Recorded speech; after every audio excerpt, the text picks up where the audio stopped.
one of the toughest things for me to grasp personally about Christ consciousness and what's going on here in reality is that you came here to do whatever you want.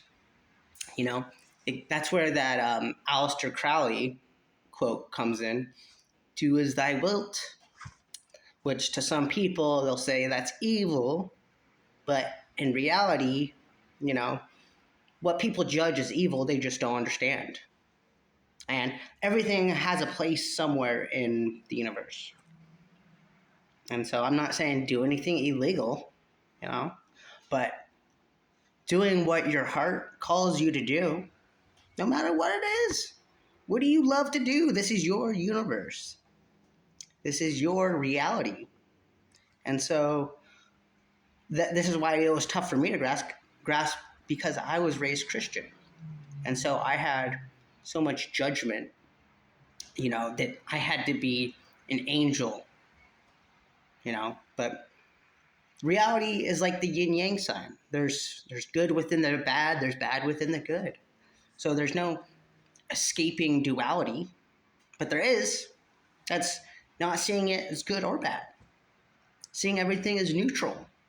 And then just doing what your heart desires, doing as you wilt. A lot of people won't understand this because of programming. And even if you're not Christian, if you live in the West, you've had some sort of programming to be good. But in reality, being bad is just as important as being good. It's like the left and the right hand. Being neutral. And that's how you really find your purpose and find the life of your dreams, is rising above duality and doing what the F you want, because this is your life. And a lot of people let other people tell them what to do. They got to listen to somebody, they got to listen to the pastor. But you found yourself when you don't need anyone outside of you telling you what to do, telling you how to live your life.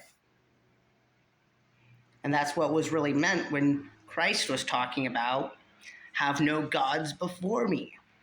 Have no gods before I am, except within you. Have no gods before you, who I am within you. Don't worship people you date. Don't worship circumstances. You are it all. And there's nothing higher, quote, than you. And there's no one that knows anything better than you. You came here to have a unique experience. And we could think we're not living life right. We could judge ourselves. We could judge other people. But there's no right or wrong. That's just a perception. And so to live your life to the fullest, what you really want to do, and that's what heaven on earth is. There's things people label bad, and maybe we've believed that ourselves, that things are bad. So I'm not going to do that, because then I'll be a bad person. But in reality, there might be a calling to do it. And there's nothing wrong with that. As long as you're not hurting anybody or yourself, there's nothing wrong with it. Do as thy wilt. Live the life of your dreams. You only got 40 years, 50 years, 100 years, somewhere around there, depending on your age. So throw everything you think you know about the world, about God, about yourself. Throw it in the trash. Right now. Control-Alt-Delete. Blank slate. What do you want to do? What do you want to be? How do you want to live? And when you start living that, when you start doing that, when you start living the life of your dreams, that's when everything else unfolds. Bob Proctor, this is one of my favorite quotes by Bob Proctor. He said, once the abundance starts coming in, either money, or relationships or whatever it is that you want to do, it's all going to come in. And it's like you're not going to be able to stop it.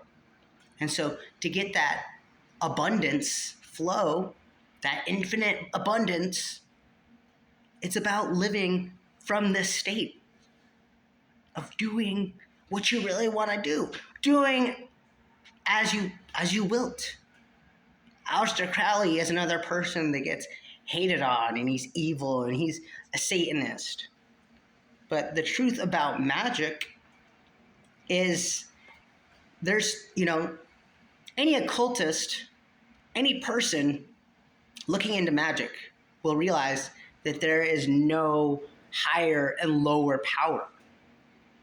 There's just one power. There's just one God. And so instead of, once you rise out of duality, the two become one, that's how you reach heaven on earth. So this was hard for me to grasp. Like years and years of conditioning of Christianity, of me on my personal journey, reading the Bible, thinking that the answers would just come to me through there. It took me a while to realize that it wasn't making me happy. It wasn't making me satisfied. It wasn't making me fulfilled. And so instead, to be bad, to do things that maybe people might judge. But it doesn't matter, because this is your life. And that's the biggest downfall we have, is doing things because other people say it's okay, or not doing things because of how we think we might be judged. So this is how you take your life to the next level. Don't be imprisoned in your own mind, where many people live there. I lived there for years. I never went to jail myself, but I hear a lot of people's stories, and I've met a lot of people that went to jail recently. And I realized that I didn't even need to go to prison, because I've been in the prison of my own mind. In right and wrong. In sinning or doing God's will. This is hard. This is really hard for a person that's raised Christian to understand. But, at the end of the day, it's your life. But are you going to do what you really want to do? Are you going to live like today is the last day of your life? Or are you going to be enslaved to what other people think, other people's beliefs? Might have been passed down generationally. Sex is bad. Multiple relationships is bad. You got to marry one person. Marriage in the Bible, the true marriage is just whoever you're connecting with sexually, spiritually. Marriage nowadays is government made. And so everything we think is right and wrong is just a judgment. So, hope this is useful for you. If you like magic, esoteric wisdom, and Christ consciousness, I kind of talk about it in a different way. So it's a little bit taboo. It's not for everybody, but if this resonated with you, please like, subscribe, and I'll see you next time.